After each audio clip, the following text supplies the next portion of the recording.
Hello and welcome to the show. As the technology debate hots up around the GSM versus the CDMA technology, my guest today is someone who really spearheads of an entity, of a married entity that boasts both of GSM and CDMA network. As president of Alcatel Lucent South Asia business, Ravi Sharma joins us on the show today. Thank you for joining us on the show. Let me begin by asking you, results haven't been too good, down about 8% year on year constantly. You know, the question is not on results so much. The question is, when developed markets stop performing for giants like yourselves, it is emerging markets that companies begin to look at. Is there some kind of an added pressure to perform then? See, first of all, I must thank you for inviting me. Now, the second question which you have asked is about the results. I think two things are very important to understand in today's environment. The first thing is that for operators, there is a geography and there is a technology. Under that, within limited competition, they compete. That situation does not exist for manufacturers like us who have to compete worldwide.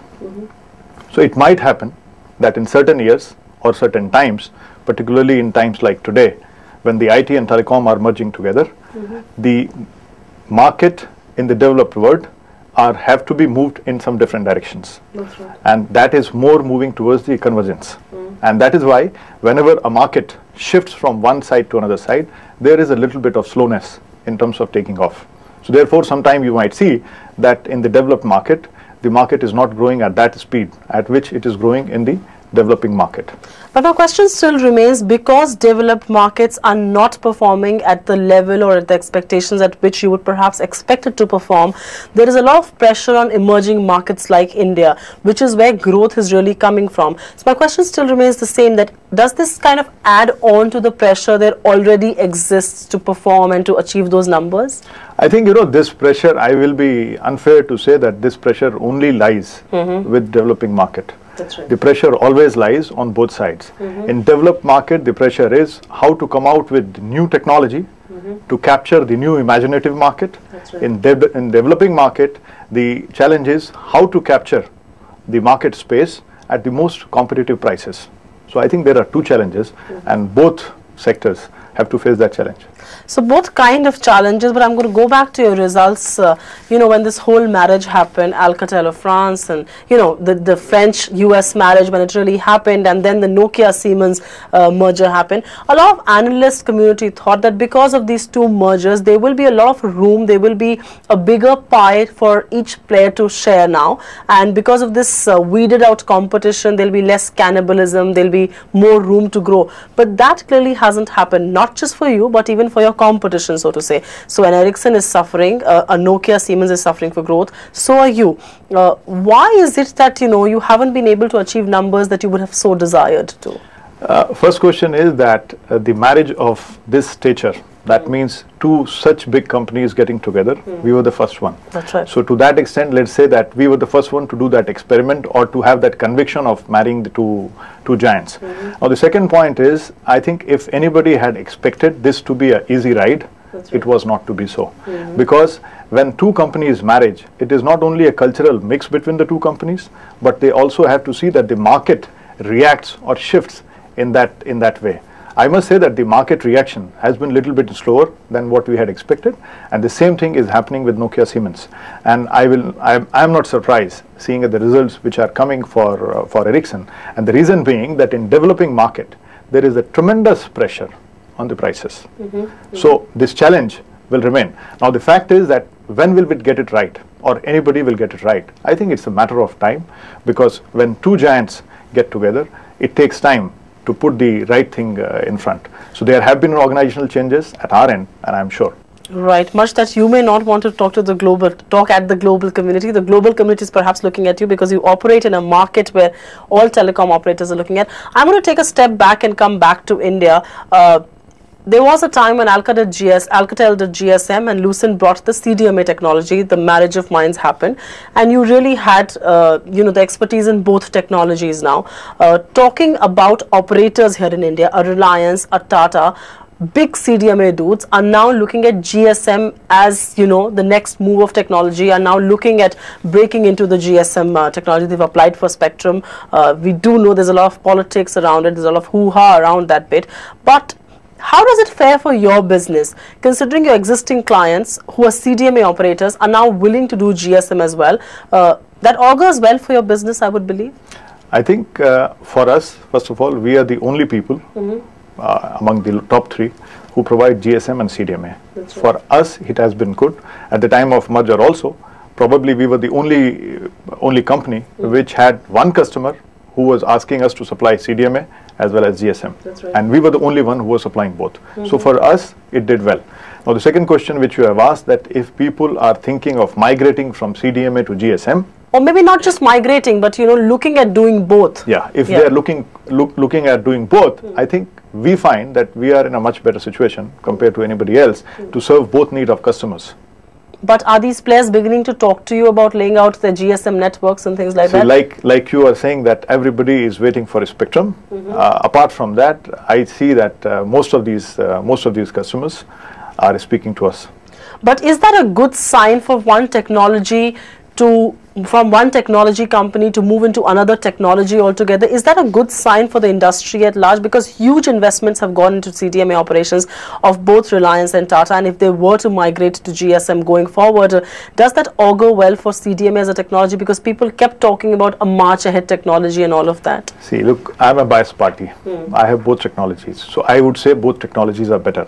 For us, what matters is that faster is the development or more growth an operator makes, better it is for us. Now, if you want CDMA, we have CDMA. If you want GSM, we have GSM. So for us, it doesn't matter. Now, while going from CDMA to GSM, I think this is individual decisions which corporates have to take. But much that you are a vested party, I will not let you go without asking this question. You saying that parties it's their final choice to make whatever technology they want to use in the future. But because you do both technologies, because you do a CDMA and a GSM, it seems that the environment in India, the technology environment in India, the way the customers are using telephones, it seems is being tilted towards GSM. Am I right or wrong? I must say the technology environment in India is very easy. You create more capacity and customer takes it. I don't think the stage has come where people have to market it much strongly for customer to take it. So customers are there. There will be 200, 300 million more customers who will take it. Now the question is, of course, GSM to that extent is little bit more flexible compared to CDMA when it comes to the handset. And that is what one of the challenges CDMA companies had.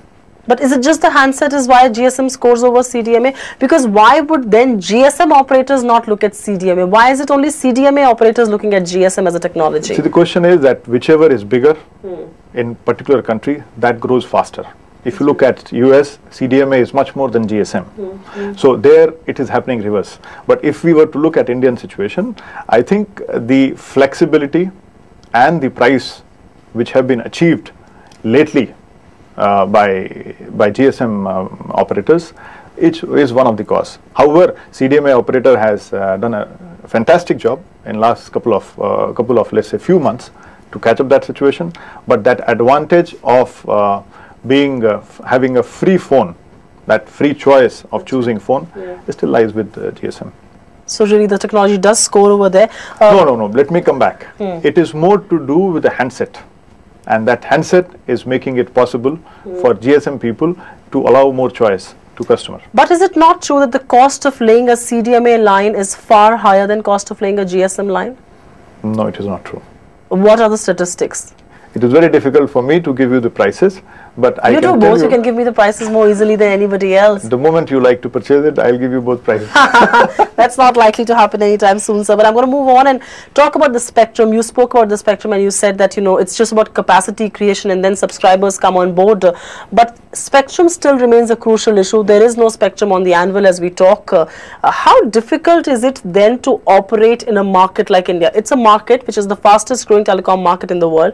It's a market everybody in the world is looking at. It's a huge emerging market. It's a market players like you are willing to bet very, very big on, and yet there's a huge spectrum crunch. So does that kind of prove to be the biggest hurdle in business?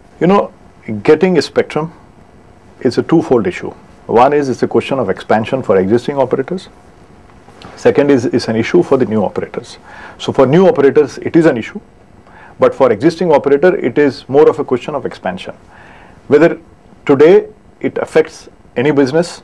To my point, it's yes, on the positive side, because there will be new operators and the existing operators will also get more and more spectrum. So capacity creation will be much better. So it is helpful to us rather than different. But you do agree with the fact that because of spectrum crunch, let me just come back to my whole question of spectrum crunch. Do you think right now it's not happening because, you know, there's capacity creation happening, there's enough spectrum available to a point, but do you think there could be a point in the future sometime soon when capacity crunch, when spectrum crunch will begin to hurt most telecom operators in India? Spectrum is a scarce commodity. Yeah. So this part will be there anywhere, whether we do it today or tomorrow or day after. The question is how much we can accommodate within that spectrum. But let us also not forget that that kind of capacity constraint always exists in all the technologies. It had in satellite technology, and certain technologies were found to enhance it. This was found in submarine cables, and it was founded in the transmission media. It has been founded. So my point is, innovation is moving on one side, how to do a better utilization of a spectrum, but on the same at the same time, there are limitations to a spectrum, and one cannot imagine that this particular resource is available freely all the time. Talking about India specifically, how does India really contribute to the global business for Alcatel-Lucent? Well, I will say in this way that we have grown manyfold in last 4 or 5 years. Today, we are considered as one of the fastest growing market within Alcatel-Lucent, but we are also considered at one of the most competitive market in the world. But would you be able to quantify the kind of revenues that come from India, and, you know, how is India placed on Alcatel-Lucent's global radar really? See, the global radar, it is placed on 2 ways. First of all, it is placed as one of the strategic countries because of the reason which we mentioned before, because the country is growing at a very fast pace. Right. The second reason is that our own growth in this market, and both make it possible for us to believe that India plays an important part in Alcatel-Lucent. But you will obviously not quantify the figure for me, will you? It's difficult, let me say that, but it is a sizable figure. It's a sizable figure. Is it more than 10% or is it less than 10%? My mathematics is not so good. All right, you choose your mathematics not to be good. But I'm going to talk to you about the Western developed markets. There are 2 things happening in that market. A, there is not much technology upgradation happening, which is why revenues are suffering.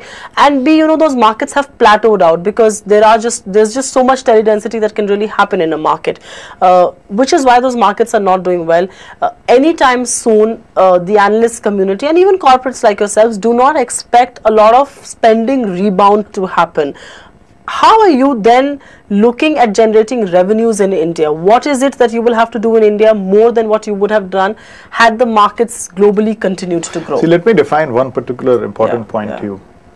The growth is not limited for taking a telephone to the customer. Okay. The growth will ultimately be defined by defining the possibilities which a customer can do with telecom. And those possibilities are increasing day by day. I'm sure 10 years back, if you were taking GSM phone or any CDMA phone, your only objective was to talk. But today, you would see that you would like to do many things. You would like to do email on this, you would like to have video on this. So when we look at the developed market, we are moving towards convergence, where entertainment and video is playing a bigger and bigger part. Yeah. So today, those markets are moving towards IPTV, towards IMS, towards different kind of mobile TV solutions. And other things, what possibilities it can bring to them. That's right. If you look at Indian market, I think we are still at growth stage where everything is developing at the same pace. True. And that pace is faster than any other thing. True. Today, whether you need voice communication, there is a demand. You need data communication, there is a demand.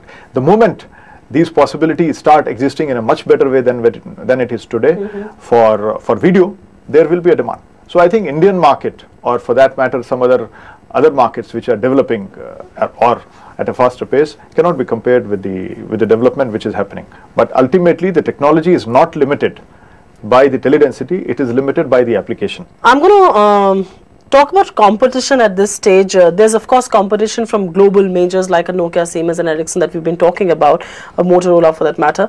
But there's also competition coming in from the Chinese players. You know, they're willing to do work at about 20 to 40% at the cost lower than most others would. How do the two competitions compete with each other, and how do they compete with you?